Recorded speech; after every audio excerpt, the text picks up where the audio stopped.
بسم الله الرحمن الرحیم. فصل هنار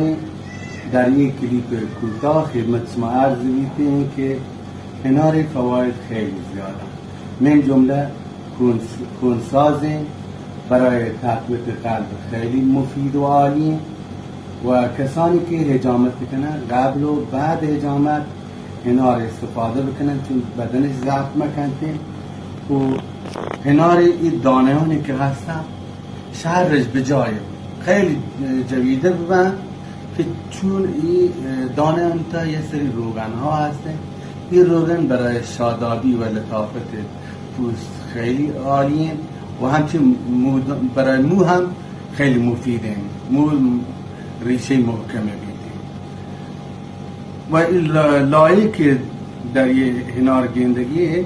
ایشی گرد هنار ورق بیده چون ضبط برای معده هم مفیده و این پوست انار که شما گندگی این پوست هم به صورت دمنوش استفاده بکنید، همطوری پودری بکنید و پودری هر صبح مثلا یک قاشق شی پودر برید برای معده و ضعف معده بسیار عالی. این شکلی پوسته و همراه پوست